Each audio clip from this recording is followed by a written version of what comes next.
It's snowing outside, it's December, it's Christmas time, it's also Friday the 13th. So we end up having a little bit of a mixed episode. Now, this is not a mobile game. That's actually a Flash game, which used to be popular in 2000s, and it was on YTV's Cartoon Network website.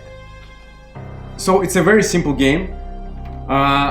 Mr. Stitch stole our friend, and we trying to rescue him. So what happens here, he can show up at any time. When he does, we have a brief moment to find a hiding spot. You also have a lag meter, which affects how often he would show up. And man, talk about, I don't know, I guess an expected jump scare type of thing. Man, this game is way up there. Yeah. You know, this game is literally Resident Evil for kids, and because, you know, it's terrifying. The guy is somewhere in the house, just like Mr. X, he can show up anytime. You have a few ways of stopping him, or at least, you know, holding him back. Yeah, I mean, here's a bathroom review while we're at it. Yes. What a lovely tile, beautiful pink shade of walls. I love the touch of green. He does have a bidet that you don't always see in modern bathrooms. Like the whole thing about Flash games, they used to be on, you know, it was like a mini games on forums, boards and websites. Everywhere, really. Everywhere. And they slowly faded away and mobile games replaced them. Yeah. Whatever you see today on mobile market, that's what Flash games used to be. Oh fuck! Under the bed? Nope. That was a little bit unexpected, not gonna lie. So, just like... So, for example, you can read his diary to get the background information on him, see what he's afraid of, what his plans are, and a little bit of backstory. So he likes to stuff animals and shit. But it will mention something about the horoscope. It gives us a clue. He does nothing without reading his horoscope. And if you go on the first floor, fuck! Bathroom? Bathroom. By the way, this is Canadian game, no? Well, it's a Canadian... Shit, it might have been, I don't know. YTV, is it Canadian? I mean, how many Canadian things do we have? We have poutine, we have hockey, basketball was invented. No, but the actual Cartoon Network. That was, yes, that was the Canadian thing. So it is a Canadian game then. You guys are welcome.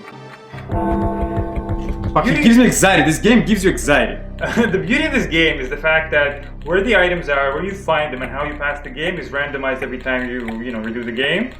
And it keeps it fresh, it keeps it entertaining. Oh yeah, they actually thought of awesome. Making it, you know, they actually thought of replayability value. By the way, see, let's say if we go over here, it says the newspaper is open to the horoscope.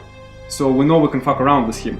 And then, for example, if we go and get the pen and say, I want to mess around with Mr. Stitch's horoscope, but since I don't know when he's born, I don't know his astrological sign, drag. So you can actually find his birth certificate, come back and fuck around with him. And there's multiple things you can do. Actually, hold on. And there are multiple ways to beat the game. So think about it, it's a Flash game. That's the fancy key. It's a Flash game made for kids, and yet it's literally a Resident Evil for babies. And I mean it in like, you know, legitimate Resident Evil. In a good way. In a good way. It's a Resident Evil for babies, and when we played it, we were babies. This is like was our introduction to... Well, actually, hold on. We played Resident Evil... No, you played Resident Evil, the real deal. I played this thing. You know what, yeah, and then I was like, I don't know, 9 or 10, and I was looking at zombies going, and then the first zombie that fucking just hangs on to you, at the beginning of Resident Evil 2 and 3, like, fuck that guy. Like, it's like, fuck. That fucking clock will give you a heart attack. You know, oh yeah, so, what I wanted to say, we played Resident Evil, by the way, see like hidden passages and shit like that. We played Resident Evil before we played this game. And do you remember what games were popular at that time? Well, I mean, open up any desktop from the early 2000s. You see those screenshots and you'd see everything everybody played back then. And without looking at the screenshots, let me try to guess. Sims, SimCity, Half-Life games, SWAT 3, Counter-Strike, which let's say part of Half-Life games. Hold on, StarCraft, Warcraft, hold on, fuck! Okay, time out. How would you say is probably like, how would you say is maybe best to second best of the Resident Evil series, since we're on topic of horror survival? I'd say, for me, just for me personally, it's Resident Evil 3. Then, hold on, swimming. I don't even know that. This thing full of scrolls. Okay. So for me, Resident Evil 3, then 2, then the first one. Knock on wood. So for me it goes like this: 3, okay, no, 3, 5, 2, 6. I completely forgot 5. I was gonna go 3 and then Revelations 2. Oh fuck, Revelations. Revelations 2 has such a deep story, beautiful music, the writing, the burying. I mean, holy shit. The other game that's coming back finally, and everybody's looking forward to it, it's Half-Life Alyx. Yes. They're fine. Oh, you have the burst. By the way, yeah. See, I found the burst. Just think about it. It's a very small, unpopular game, and yet it has so much in it. So, let me hold on. Where's the birth certificate? Shit. Here. Examine. So it says Mr. Stitch was born in October, so he's a Scorpio. Now we can actually go and see if we can fuck around with him. I believe you also need to find Wipeout. Fuck that shit. I always hated those whiteout pens and. Look at this. He's such a whiting psycho. bullshit. He's got like the creepy drawings of how he's stuffing animals. If we didn't mention yet, he stole our friend, a pet. That what's the pet's name? Sparkles. Sparky or Sparkles, and he wants to stuff him just like he does with all the other animals, and we can't let that happen. Yeah, the guy's terrible. I mean, look at his taxidermy work. Shows work. First, you go to the birth certificate. We never done that, by the way. We recently found out that you can, use the newspaper. Oh wow.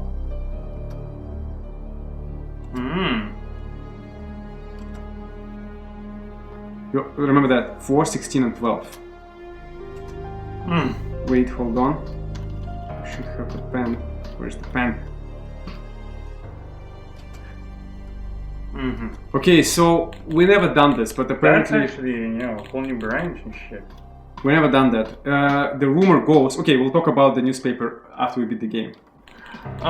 The weird thing I've heard just today, actually, is that Valve absorbed a different studio. I know they did, because that's a public information. I think Firefly Studios or something else like that. Sorry if I got it wrong. And those are the people currently working on Half-Life Alyx. They're the ones, writing the game and all the crap and everything else.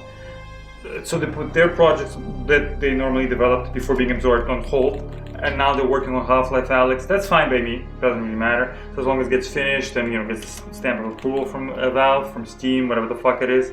But it's just weird that after how many years they finally got a game in the pipeline, and I'm actually excited. I'm looking forward to it. Me too.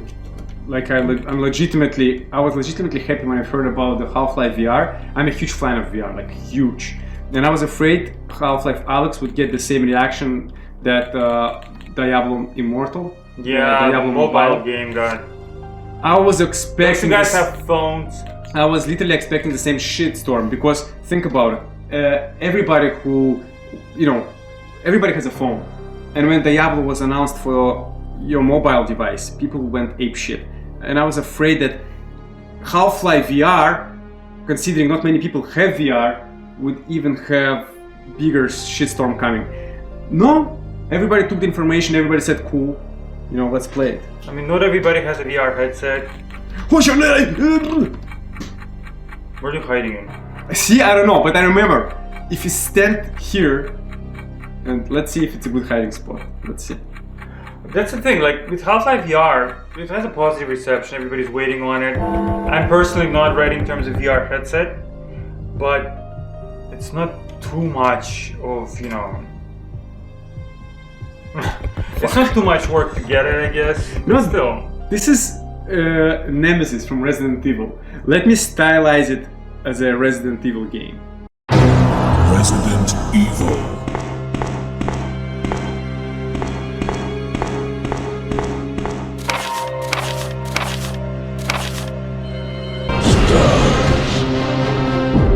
We practically got everything we need. So We took everything. we took everything. So we have all the necessary items to go rescue our friend and booby trap certain things in a house.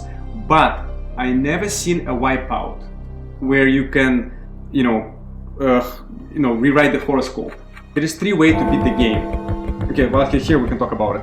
There are 3 ways to finish the game. After you rescue your friend, you can either booby trap his cookie jar, making it extra spicy, or you can booby trap the Jack-in-the-Box.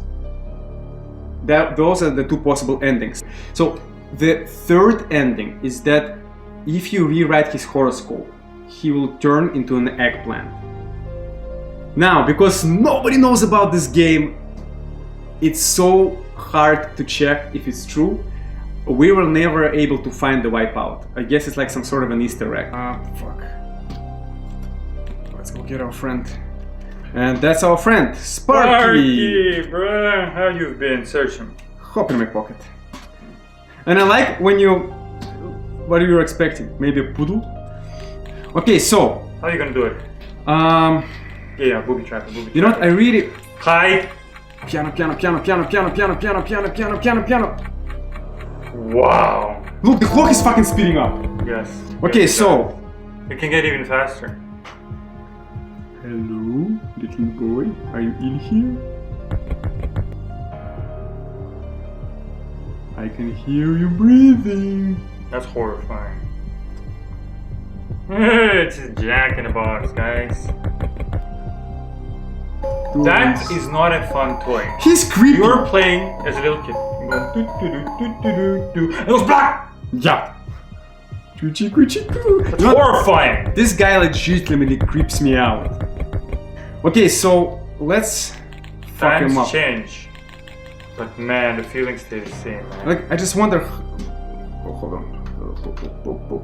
We're gonna add. Oh. So before you can booby trap this, you have to actually get the recipe for the stink bomb.